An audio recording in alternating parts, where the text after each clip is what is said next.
우리 말씀 보겠습니다. 로마서 16장 13절 말씀입니다.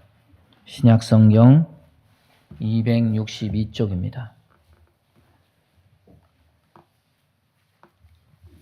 우리 다 함께 한 목소리로 봉독하겠습니다. 주 안에서 택하심을 입은 루포와 그의 어머니에게 문안하라. 그의 어머니는 곧 내 어머니니라. 아멘. 말씀 전하겠습니다. 5월은 가정의 달입니다. 매주일마다 성경 속에 있는 이 가족들의 이야기를 매주일 한 편씩 살펴봤습니다. 이삭의 가족, 그리고 에베소서에 있는 거듭난 사람의 가족, 그리고 타락한 사사기 시대 때 그 타락한 가정의 전형적인 모습을 보여주는 미가의 가족, 그리고 오늘은 예수님 말씀대로 바울을 통해서 이 복음이 땅끝까지 전파되는 선교 역사 속에 보여지는 루포 가족의 이야기입니다. 루포, 성경에 나오는 이름들은 거의 익숙한데 루포가 누구냐, 이 사람 대체 누구냐, 머릿속에 물음표가 생길 것입니다. 그런데 이렇게 소개하면 바로 알아들을 겁니다. 예수님 십자가를 억지로 지고 간 구레네 사람 시몬의 아들이다. 구레네 사람 시몬의 아들이 루포입니다. 그러면 구레네 사람 시몬의 아들이 루포란 것을 어떻게 알 수 있단 말이냐? 알 수 있습니다. 성경 속에는 모든 흔적이 남아 있습니다. 억지로 십자가를 진 이 구레네 사람 시몬의 이름은 사복음서 중에 마태, 마가, 누가 3개 복음서에 다 언급이 되어 있습니다. 그런데 마태복음과 누가복음은 시몬이란 구레네 사람이다, 이렇게 십자가를 진 당사자 이름만 기록되어 있지만은 이 바나바의 조카였던 마가, 요한이 쓴 마가복음은 좀 더 자세하게 기록을 합니다. 거기에 어떻게 되어 있냐면 마침 알렉산더와 루포의 아버지인 구레네 사람 시몬이 이렇게 되어 있습니다. 분명히 여기에는 알렉산더와 루포의 아버지다, 구레네 사람 시몬의 가족관계 증명서가 나와 있는 것 같습니다. 아, 이 사람 결혼한 사람이구나. 아, 첫째 아들 이름이 알렉산더고 둘째 아들 이름이 시몬이구나. 그러면 또 물음표가 생기겠죠. 알렉산더와 루포라고 했으면은 그럼 첫째 아들 있다는 소리인데 첫째 아들은 어디 가고 로마서에는 왜 둘째 아들 이름만 기록되어 있습니까? 그 상상력에는 대답을 해줄 수가 없습니다. 왜냐하면 성경에 기록이 없기 때문에. 추측해 보자면은 첫째 아들은 아마 예수를 안 믿었을 수도 있고 둘째 아들과 엄마만 믿었을 수도 있습니다. 아니면은 첫째 아들이 죽어서 둘째 아들이 어머니를 모시고 로마에 와서 살아서 그렇게 기록되었던지 그럴 겁니다. 1988년에 하버드를 졸업한 어떤 졸업생이 졸업한 후에 30년이 지난 다음에 동기들의 삶을 조사를 해서 알게 된 것에 대해서 기록을 남겼습니다. 세계 최고의 대학에서 최정상의 학문을 배우고 사회 문을 나선 그들은 좀 더 특별했을까? 독보적인 삶을 살았을까? 아니라는 거죠. 하버드 졸업생이라서 매우 유별나고 특별하다는 점은 없었다. 그들이 삶 속에서 겪은 모든 것은 남들이 겪는 것을 그들도 겪게 되는 보편적인 문제에 관한 것들이었다. 그 중에 첫 번째가 뭐냐면 인생을 자기가 계획한 대로 살아낸 친구는 단 한 명도 없었다. 이 고백이에요. 어쩌면은 인간 삶의 이런 측면, 내가 인생의 주도권을 가지고 꿈을 꾸고 계획하고 노력하지만 그대로 안 되고 엉뚱한 방향으로 튀는 것 같은 럭비공 같은 인생의 측면이 이 가족의 이름이 성경에 등장하는 출발점이 되지 않았을까 싶습니다. 이 알렉산더와 루포의 아버지인 구레네 사람은 저 아프리카 북단 구레네, 그러니까 그 당시에는 로마의 속주였습니다. 키레나이카 이런 속주였어요. 여기에서 유대인의 명절인 유월절을 지키러 온 사람입니다. 이 시몬이 이방에 사는 유대인이었는지 아니면 리비아 사람으로서 하나님을 믿게 된 사람인지 이것은 알 수가 없죠. 구레네는 리비아 지역이에요. 리비아 그러면은 우리는 그 기행의 독재자 카다피가 생각이 나죠.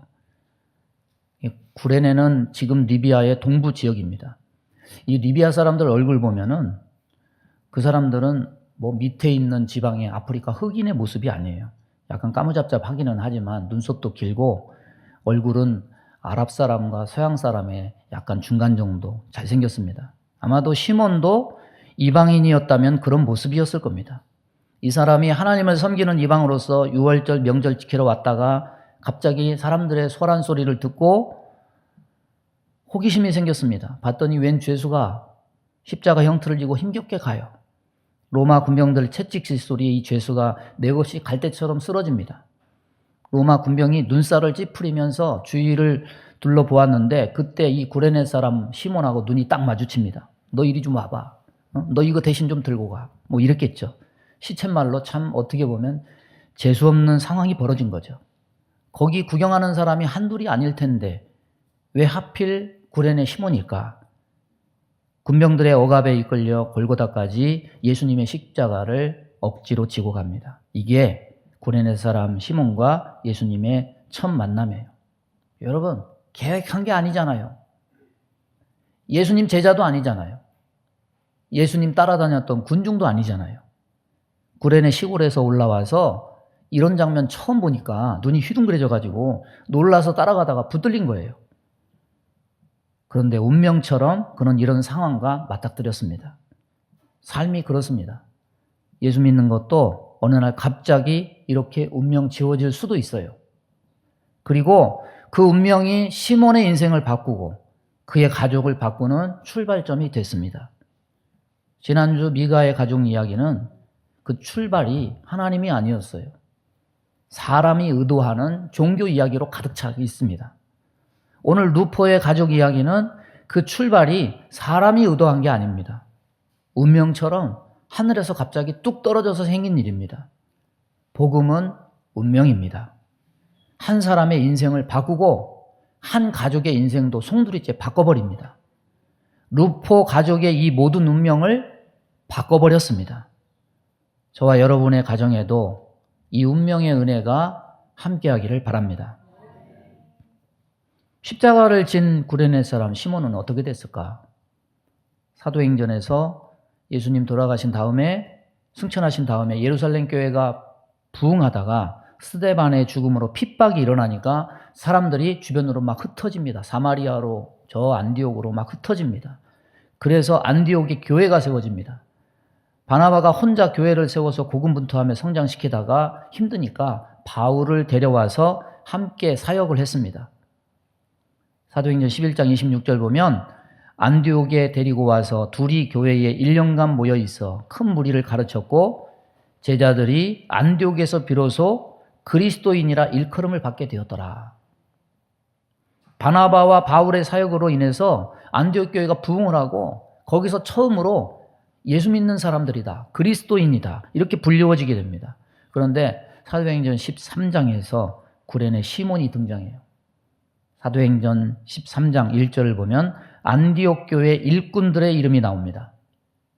거기 보면 안디옥 교회의 선지자들과 교사들이 있으니 곧 바나바와 니게르라 하는 시몬과 구레네 사람 루기오와 안디옥 교회의 선지자와 교사들이 있었다. 이 중에 누가 구레네 사람 시몬이냐? 니게르라 하는 시므온이 바로 구레네 사람 시몬이에요. 니게르라는 말은 아프리카 니그로란 말 그런 뜻이고 시므온은 히브리식 이름 시몬을 헬라식으로 표현한 거예요. 시몬은 바울과 바나바와 함께 안디옥 교회에서 평신자를 양육하는 그런 사람으로 일했습니다. 여러분, 바울과 바나바는 가르치는 사람이었을 뿐 바울과 바나바가 예수님 십자가 곁에서 경험한 건 아니에요. 하지만 구레네 사람 시몬은 예루살렘에서 예수님의 십자가를 억지로 지고 주님을 따라가면서 모든 것을 다 본 사람입니다. 그날 아침 일을 어떻게 있습니까? 가까이에서 십자가에 달려 죽으신 주님을 만난 사람이에요. 십자가의 길을 함께 걸었던 사람입니다. 안디옥 사람들에게 그날 보았던 예수님의 모습을 이 사람은 자기가 본 대로 말해줄 수 있었을 겁니다. 자기 몸에 묻은 예수님의 선혈들, 보혈들, 그게 어떤 의미인지 얘기해 줬을 거예요. 구레네시몬은 원해서 진 게 아니에요. 억지로 졌습니다. 그런데 자기가 잠시 졌던 그 십자가에 매달리신 예수님께서 어떤 분인지 알게 됐어요. 그래서 예수님이 남긴 사람들을 통해서 하나님의 강권적인 역사로 예수님을 구주로 영접하는 은혜를 받았습니다. 이름 없는 아프리카 출신의 이방 순례객이 예루살렘에 왔다가 억지로 십자가를 경험한 뒤에 그리스도인이 됐습니다. 그냥 그리스도인이 아니라 안디옥 교회 지도자가 됐어요. 그리고 일생을 주님을 증거하는 사람이 되었고 안디옥 교회 존경받는 지도자가 되었습니다. 여러분, 이 말씀 묵상하면서 이 말씀이 우리 자신들에게도 구체적으로 적용이 될 수 있는 은혜가 있기를 바랍니다. 십자가를 지는 일, 가치 있고 아름다운 일이고 보람 있고 의미 있는 일이지만은 어떻게 보면 내가 원하지 않고 억지로 질 수 있습니다. 억지로 시작할 수 있어요. 왜 내게 예수 믿는 기적과 같은 일, 신나는 일은 안 생기고 왜 이렇게 모든 게 힘들까? 왜 이런 힘든 일을 억지로 맡아야 될까? 그런 생각할 수 있죠. 그런데 여러분, 억지로라도 지십시오. 그것으로 인해서 누릴 수 있는 복이 세상에서 누리는 것보다 더 많습니다. 예수님 십자가는 제자들도 지지 못했어요. 부인하거나 다 36개 주랭랑을 했습니다. 그런데 그는 제자들도 지지 못한 십자가를 지고 복을 누리게 됐습니다. 여러분, 세상에서 의외로요, 억지로 하는 일 되게 많아요. 억지로 공부하고, 억지로 피아노 치고, 억지로 운동하고. 그런데 그런 것들이 어떻게 보면 내 삶을 유지하고 건강을 유지하는 비결이 돼요. 먹는 것도 항상 기쁩니까? 때로 먹기 싫은 식사, 먹기 싫어도 먹어야 될 때가 있어요. 하루도 끊이지 않고 먹다 보니까 내가 생명을 누리고 사는 거예요. 억지로 먹었는데 그것이 우리의 삶을 지탱하는 기반이 된 거예요. 회사는 뭐 즐거워서 다녀요? 억지로 가죠. 남자들 불쌍해요. 여러분, 세상 것들도 그런데 하물며 하나님 나라를 위해서 십자가 지는 일은 더 말해 무엇합니까? 십자가를 기쁨으로 지면 좋겠지만은 십자가를 좋아하는 사람은 없어요. 그러나 어떤 기회가 나로 하여금 십자가를 지게 할 수 있습니다. 그런 기회가 있을 때 인상 찌푸리지 말고 그것을 묵묵히 감내하며 하나님 앞에 헌신하면 하나님이 여러분이 생각지 못하는 은혜를 우리에게 허락하십니다. 새벽 기도도 힘들죠. 매일매일 하는 거. 우리 교회 장로님들, 권사님들 참 기도 잘하셔요. 근데 잘하긴 하시는데 굉장히 부담감을 느끼더라고. 그래서 항상 하는 말미가 아우, 일주일 동안 힘들었어요, 목사님. 항상 그렇더라고요. 그럼 저는 속으로 그래요. 저는 매일매일 설교하는데요. 그건 저는 어떻게 써요? 저는 이제 그런 속으로 이제 그런 생각이 들어요. 여러분, 대표기도 한번 하는 거 쉬운 일 아니에요. 한두 번 하다 보니까 한 달, 두 달 됐고 1년 됐고 우리 함장로님은 26년을 변함없이 감당하셨어요. 자기 십자가 지고 주님 뒤 따라가는 거 부담지는 일입니다. 봉사하는 일, 날마다 즐겁습니까? 때로는 억지로 하게 돼요. 교회 청소한다 하라고 그러니까 나 힘들어 죽겠는데 여러분, 그게 즐겁겠어요. 와서 힘을 써야 되는데. 근데 우리 교회는 참 우렁각시가 많아서 말없이 와서 청소하시는 분들이 계셔서 교회가 이렇게 깔끔하게 20년이, 25년이 지났는데도 이렇게 유지되는 거예요. 교회 재정 맡아서 하시는 재정부 보시는 분들, 회계 업무 돈 안 맞아봐요. 이게 부담을 넘어서 스트레스 받아요. 막 골치 아파요. 그거 맞추느라 애쓰고, 장부 기입하느라고 애쓰고, 은행 왔다 갔다 하느라고 애쓰고, 여러분은 모르잖아요. 요즘 재정부가 애쓴 걸 눈으로 확인해요. 5년 넘는 장부를 다 모아놓으니까 이게 무슨 기다란 박스에 그냥 한가득이에요. 파쇄기에다가 그거를 파쇄를 해서 없애야 되는데 그게 안 돼가지고 요즘에 할부로 매일 올 때마다 조금씩 그것을 파쇄하고 있어요. 기도하는 일, 여러분 즐거워서 합니까? 기도는요, 노동이에요. 몸을 비틀면서 해요. 시간도 없고 여유도 없고 형편도 안 되는데 이것저것 해야 되니까 막 짜증나고 고달픔이 있는 것이 주를 따르는 길일 수 있고 십자가를 지는 길일 수 있어요. 그러나 억지로 십자가 진 구레네 시몬은 그것이 손해가 아니었습니다. 주님을 향한 그의 수고는 억지로 시작했지만 주님이 그에게 억지로 불편한 마음으로 은혜를 베푸신 것이 아니라 그가 생각할 수 없는 은혜를 베풀어 주셨어요. 억지로라도 하시기 바랍니다. 억지로라도 예배 드리시기 바랍니다. 억지로라도 기도하시기 바랍니다. 억지로라도 사명 감당하시기 바랍니다. 그러면 분명히 기쁨으로 거둘 날이 분명히 있어요. 복음의 영향력, 시몬 자신에게만 국한된 것이 아니에요. 그의 부인과 아들에게도 영향을 미쳤어요. 오늘 본문 로마서 16장 13절은 시몬의 아들 루포와 시몬의 부인에 관한 말씀입니다. 주 안에서 택하심을 입은 루포와 그의 어머니에게 문안하라. 그의 어머니는 곧 내 어머니니라. 로마서는 누가 썼습니까? 바울이 썼어요. 바울이 로마서 끝에 문안 인사하며 거론한 사람이 몇 명이냐면 28명입니다. 그 28명의 문안 인사를 받은 사람 가운데 가장 눈에 두드러지게 보이는 것이 루포와 그의 어머니예요. 루포에는 뭐라고 설명하고 있느냐? 주 안에서 택함을 입은. 주 안에서 택함을 입은. 그리고 루포의 어머니는 내 어머니다. 최상급의 표현이에요. 아마도 인간적으로 보면요.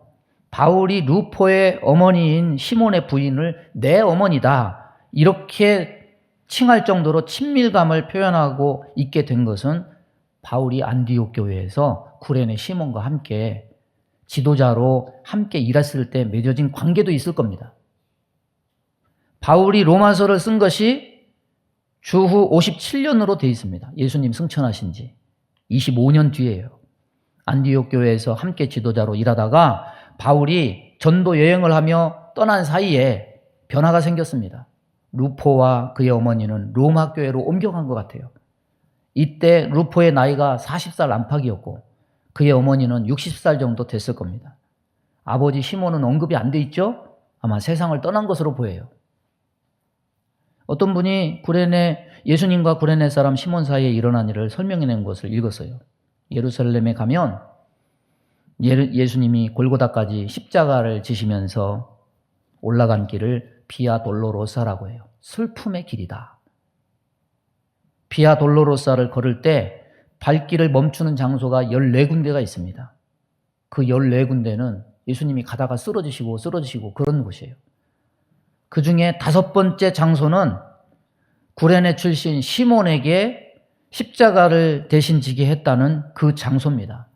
시몬이 5번째 장소에 서 있다가 예수님이 십자가를 지고 넘어지니까 이 호위병 눈에 띄어서 강제로 십자가를 물려받고 지고 간 것으로 되어 있습니다.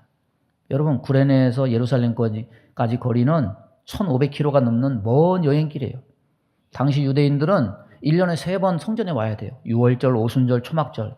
이 3대 절기를 지키기 위해 매년 3차례 예루살렘을 와야 됩니다. 그런데 여러분, 예수님의 어린 시절의 유월절 이야기를 여러분 잘 알 거예요.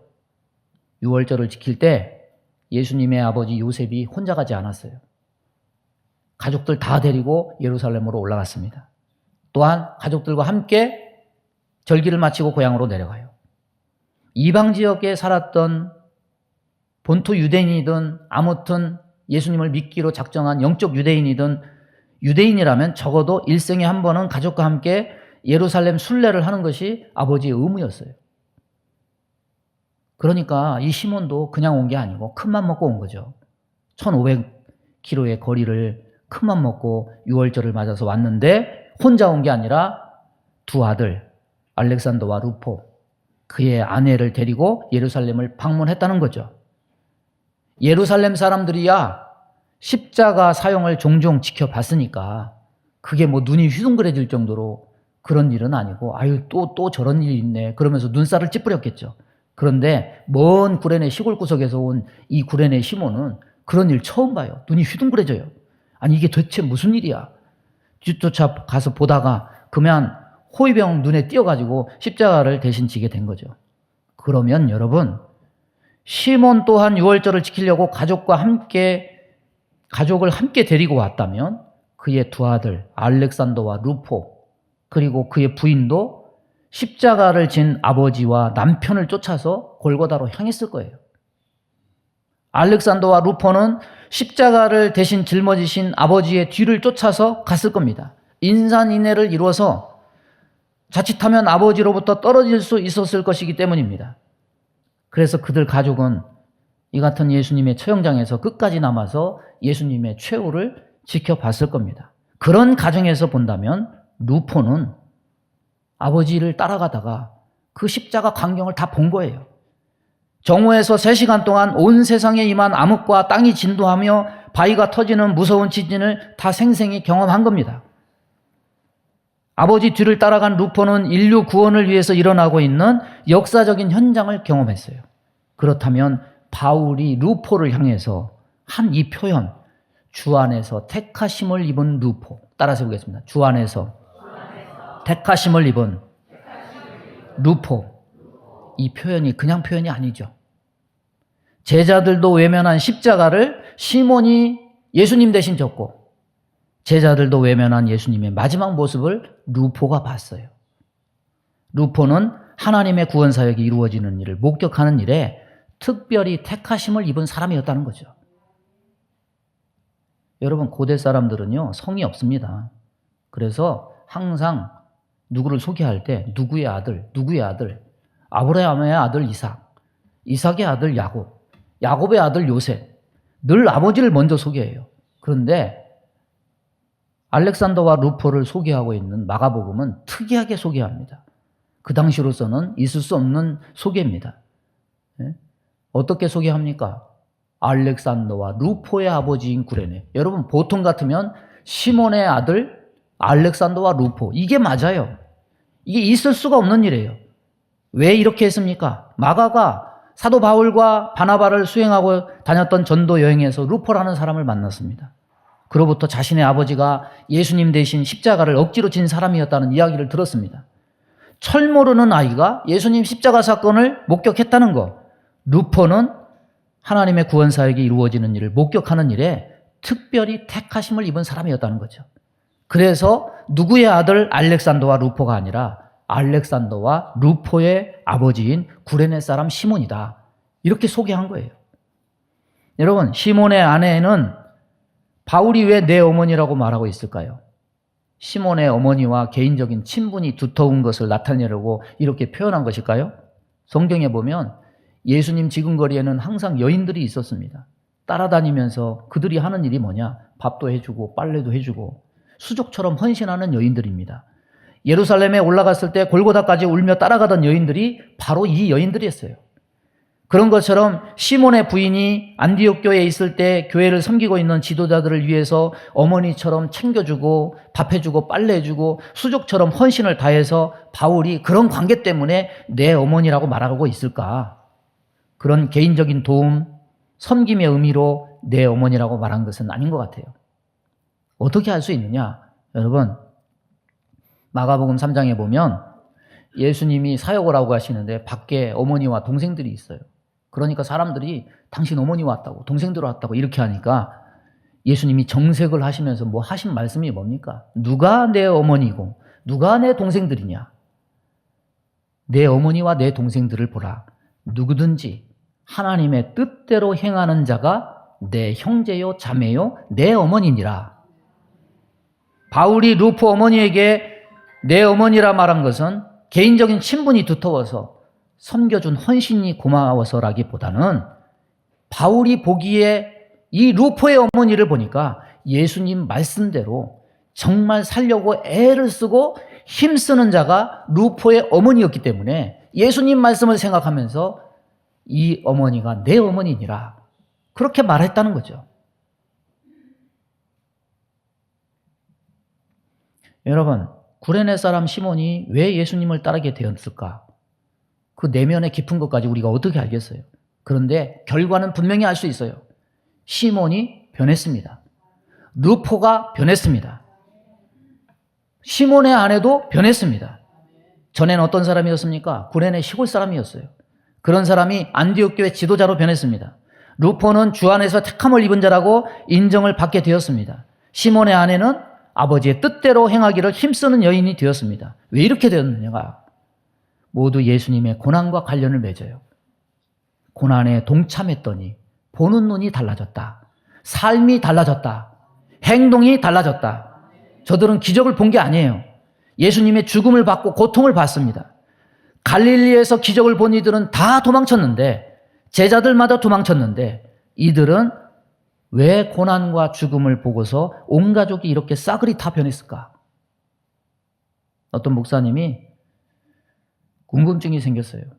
그래서 챗 GPT에게 거기다가 십자가에 대해서 설명해 주세요. 입력을 해봤습니다. 뭐라고 대답했을 것 같습니까? 몇 개 문장이 나왔어요. 그 첫 문장이 뭐냐면 십자가는 기독교의 중요한 상징이다. 이렇게 시작됐어요. 근데 그 다음 문장이 인상 깊었다고 얘기해요. 그리스도인들은 십자가를 예수님의 사랑과 희생을 상징하는 중요한 상징으로 여기며 이를 참고하여 자신들의 삶을 살아가기도 합니다. 따라서 해보겠습니다. 이를 참고하여 자신들의 삶을 살아가기도 합니다. 여러분, 인공지능도 알고 있어요. 기독교의 가장 기본적인 믿음은 내가 원하는 것을 얻어내는 그런 믿음이 아니라, 그런 게 믿음이 아니라 십자가를 통해서 나타난 예수님의 사랑과 희생을 믿는 것이라는 것. 그걸 믿고 따르는 것이 예수님의 참 제자가 되는 것이라는 것을 인공지능도 알고 있어요. 미가의 가족들은 자기가 원하는 대로 하나님도 바꾸죠. 전형적인 종교 생활하는 거예요. 그런데 루포의 가족들은 자기들이 원하는 것을 말하거나 바라기는커녕 오히려 예수님 고난을 보고 겪은 이후에 아버지가 변했고 자식이 변했고 아내가 변했어요. 종교와 신앙은 물과 기름처럼 선명하게 둘로 가름지어져요. 미가의 가족들은 종교로 뭘 원하느냐? 환경을 바꿨으면 좋겠다. 상황을 바꿨으면 좋겠다. 그런데 거기에는 자기 자신은 절대로 바꿔지지 않아요. 오히려 종교를 통해서 자기 안에 욕망을 키워갔습니다. 이 욕망 덩어리가 결국 가정을 삼키고 지파를 삼키고 나라까지 삼켜요. 시몬의 가족은 뭘 바꾸기 위해서 예수님을 쫓아간 게 아니었습니다. 처음엔 억지로 십자가를 졌어요.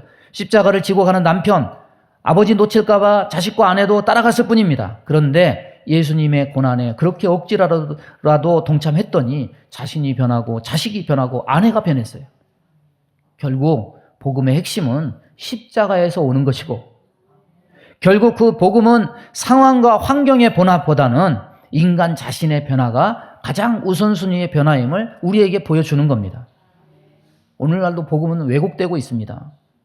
십자가를 지고 주님 따라가야 한다. 챗 GPT만 아는 게 아니고 여러분 다 알고 있습니다. 더 빨리 대답할 수 있습니다. 그런데 십자가 지라는 말은 오늘날 여전히 부담이고 회피하는 말이에요.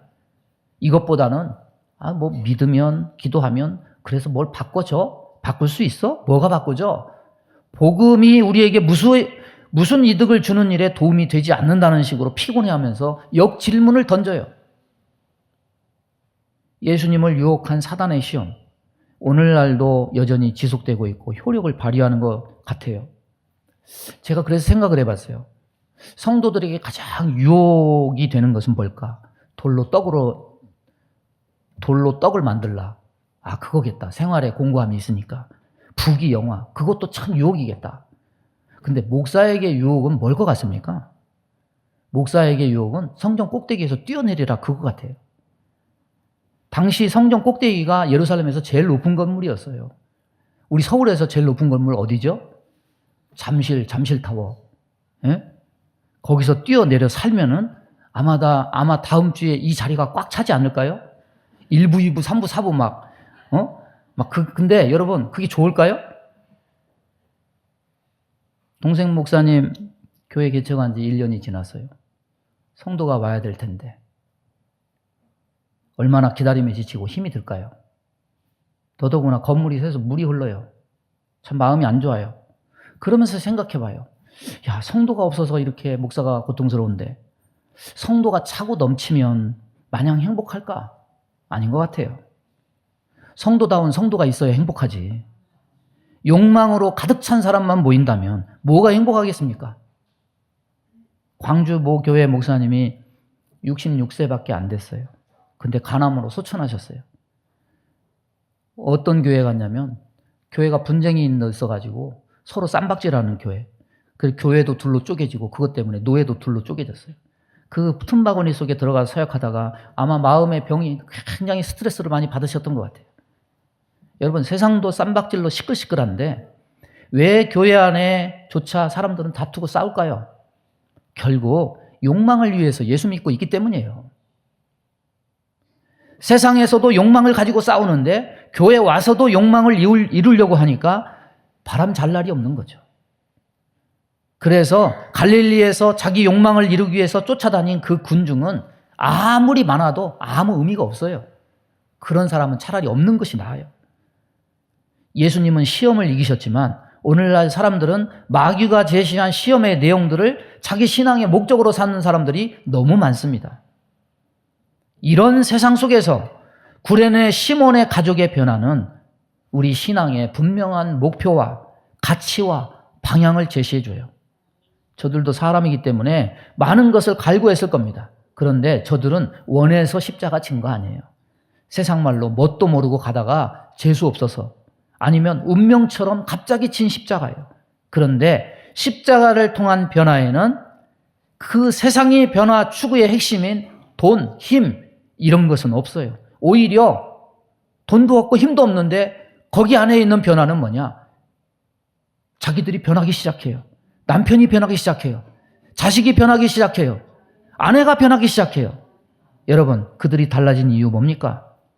구레네 시몬의 가족의 변화는 운명이었어요.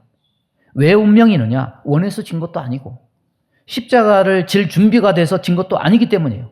어느 날 운명처럼 시몬의 어깨에 십자가가 턱 걸터졌을 뿐이에요. 십자가가 운명처럼 지어진 그때가 구레네 시몬 가족의 변화가 시작된 출발점이었습니다. 여러분, 이게 진정한 복음의 결과라고 한다면 우리에게도 복음은 운명이 돼야 됩니다. 억지로 십자가를 지는 것과 같은 일이 생겨져야 됩니다. 왜냐하면 그래야 우리 모두 살아요. 미가의 가족처럼 종교적 욕망을 키우고 있다면 그건 이 심령에 괴물 키우고 있는 거예요.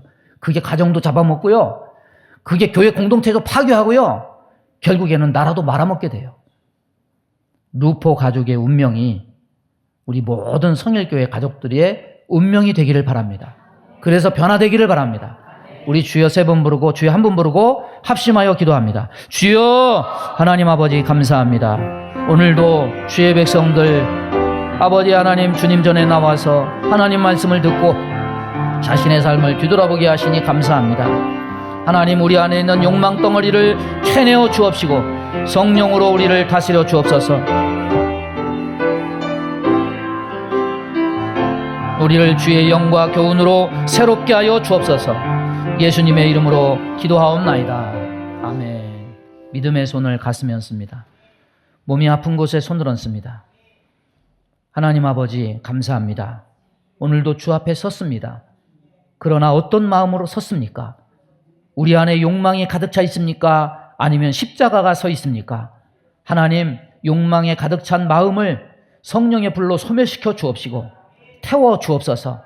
때로 십자가가 어렵고 부담스럽고 불편하지만 이 십자가를 질 때 내가 변하고 가정이 변하고 우리 모두가 살게 될 것을 믿습니다.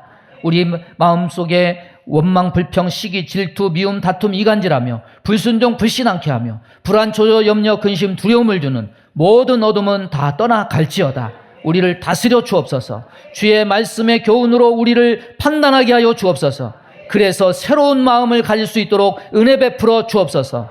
몸이 연약한 곳에 손을 얹고 기도합니다. 손을 얹은 곳마다 보혈로 씻어 주옵소서. 성령의 불로 태워 주옵소서.